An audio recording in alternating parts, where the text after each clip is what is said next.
Magandang gabi sa inyong lahat. Ito pong Pasabog News Channel at ito na nga, Siargao. No, grabe yung mga nightlife sa Siargao, iba-iba oh. No, enjoy na enjoy talaga ang mga foreigners dito sa ating bansa, no? Talagang makikita mo talaga na happy sila sa bansa natin, no? Grabe. Ayan oh. Kung makikita nyo po, happy talaga ang mga foreigners sa bansa natin, no? Kung makikita ninyo. Yan oh.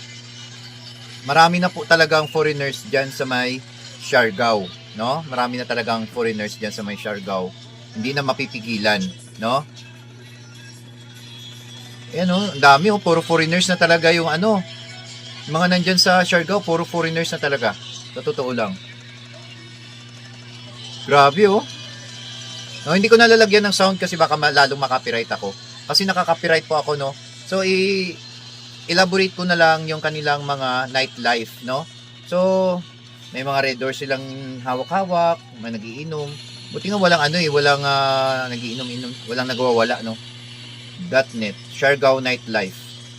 So, binablog din talaga ng mga Pilipino ito kasi nga, para naman din malaman natin kung ano na ang mga update dyan sa Siargao. Ako gusto kong pumunta ng Siargao, no? Wala pang pera eh. No? Sana may pera. Yan, no? Kung makikita po ninyo, no? The best talaga puntahan ang Siargao. Isa po yan sa mga dream kong puntahan, ang Siargao. Yan, no? No? Checking out General Luna. General Luna siya, no? General Luna. Nandun siya yung vlogger. O, ang daming pagkain, no? Makikita mo naman na talagang enjoy ang mga tao dyan. Pero sabi nila, mahal daw mga pagkain dyan kasi mga foreigners nga bumibili. So, medyo tinaasan yata nila ang mga pagkain dyan. Ayan, no? Tingnan mo, mga foreigners po. Daming foreigners. No? Halos talagang kumakain dyan, foreigners. Oh, may mga barbecue. Gustong-gusto nila yan, barbecue natin kasi mga manamis-tamis. Mga barbecue natin. Siguro makakakita ka ng Pilipino dyan, bihira lang. Karamihan talaga mga Amerikano, mga foreign, mga iba-ibang bansa. May iba-ibang man, Netherlands, no? May Japan, no? May Japan pang ako minsan dyan, eh. Wow, sarap, umaanghang, oh. Sobrang anghang yan, oh. Grabe, no? Sarap. Wow, dapat may mga vegetable salad sila kasi paborito po ng foreigners yan. Vegetable salad, no? Grabe, ganda rin ng nila, o kainan nila sa taas, oh. Dito konti lang kumakain sa taas. Meron pa palang taas, no? Grabe, yan po ang isa sa mga dream ko na puntahan ang Siargao pag may pera, no? Gusto kong mag-vlog dyan, gusto kong mag-upa ng kahit isang linggo, no? Tsaka mag-vlog. Tsaka pwede akong mag-offer ng mga massage, no? Kasi marunong naman ako magmasahe. So, di ba? Tingnan mo, enjoy your life habang buhay, no? Bihira lang yan mangyari.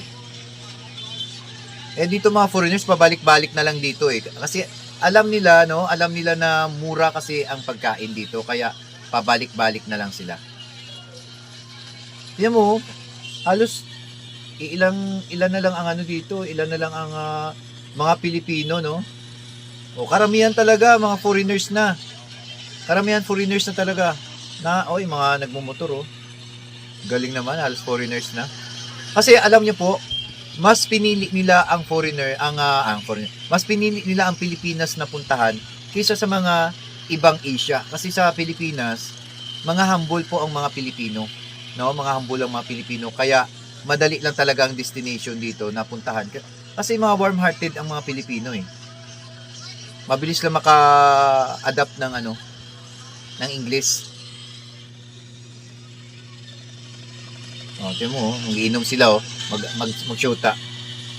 Let's walk around, see the vibe, and later on, things usually get more interesting as the night goes on. So make sure to watch until the end because the most exciting parts start after 9 p.m. 9 p.m. daw ang the most exciting park, no? Alas 9 daw ng gabi. Siguro naglalabasan na yung mga foreigners pag alas 9 na.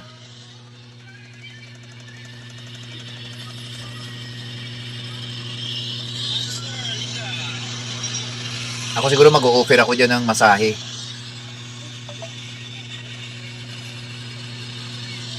Nag-aalok ng pagkain yung mga Pinay, oh.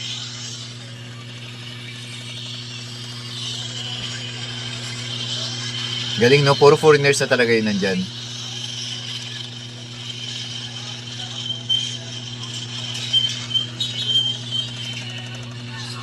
Nalaking tao.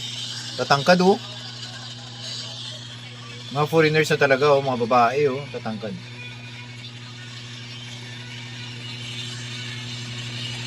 No? Buti na lang malayo yung aking cellphone kasi baka makapiright ako, may mga tugtog eh. Nightlife. Wait lang ha. Patalastas. Yan.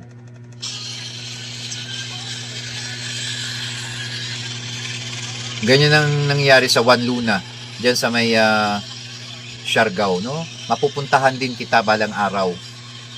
Gusto ko 1 week ako dyan. Mapupuntahan din kita.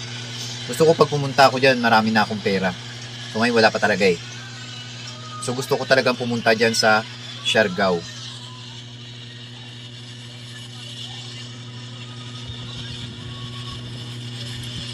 Siguro mahal ang mga upa dyan kasi mga foreigners karamihan.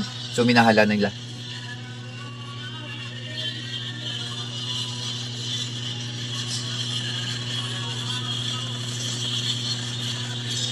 Parang ang sarap mamuhay dyan sa Siargao. Parang gusto ko dyan mamuhay, no? Mas i-compare dito sa Maynila. Simple, parang nasisimplihan ako sa buhay dyan sa Siargao.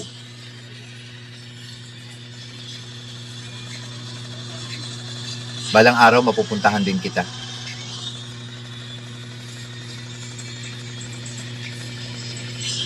Diba?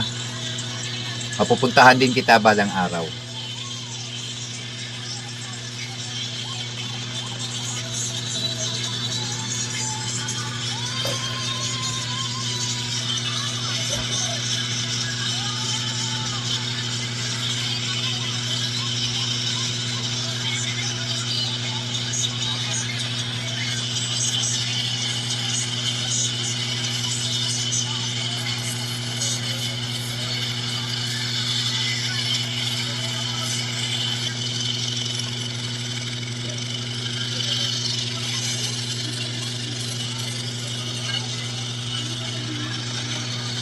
Ganda dyan, mamuhay, no? So, matagal ko na pong plano yan na pumunta ng Siargao. Sana matuloy ako dyan, no?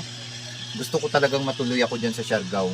Gusto ko man lang makita ang lugar at makakapag-usap ako sa mga foreigners pag nandyan ako sa Siargao, no? Grabe, sarap din ng mga pagkain nila, oh. Siyempre mga lutong Pinoy din, no? Mga lutong Pinoy din mga pagkain. Mga bata, oh. Tingnan mo, ang ganda, oh. Muusok, oh. Nagbabarbecue sila, oh. Karamihan barbecue yung tinda. Sarap dyan, may kausap kang afam. Tapos meron kang red horse, no? Tapos may pulutan kayo na barbecue. Wow. Sarap makipag-usap sa mga afam, no?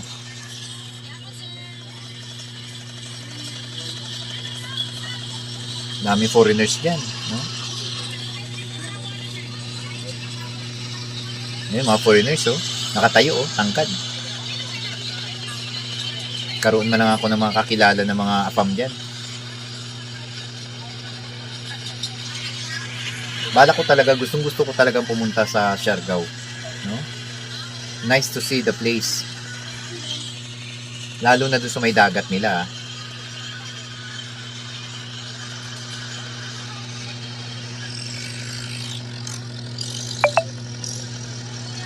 Sana matuloy talaga ako sa Siargao. Ayan, oh, ayan na. The most part daw ang alas 9 ng gabi. The most exciting part ng oras.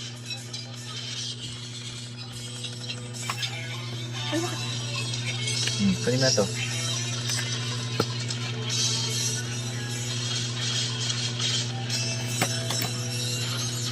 The most exciting part ang alas 9.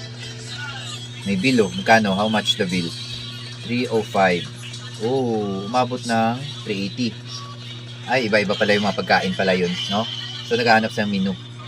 So, yan, no? Dahil sa nakita na nga natin ang parte ng Siargao ng nightlife dyan, dahil hindi naman Pasko, no? Mga ordinaryong araw lang naman. So, kahit paano marami pa rin foreigners na kumakain sa mga karinderya. Alam niyo po, malaking bagay po yan sa mga Pilipino na nagninegosyo sa Siargao na maraming bumibili ng mga foreigners kasi malaking kita nila, no? Malaking kikitain nila. So, hanggat sa gusto ng mga foreigners na nandito sa Pilipinas kasi may mga limit lang din naman ang visiting nila, no? So pwede sila mag-renew para naman din pabalik-balik na lang sila. Ganyan ang kwan sa Pilipinas, ano, may renewal. So mura lang naman yan, magpa-renew sila ng kanilang visa. So pagkatapos na halimbawa, no, yung dream ko na makapunta ng Siargao, sana matupad po sa Panginoong Diyos, no. Hawak ni Lord yung ating landas kung saan tayo patutungo. Sana nga mangyari yan. Kaya po, good luck. Suportahan niyo po, like at subscribe po sa ating channel.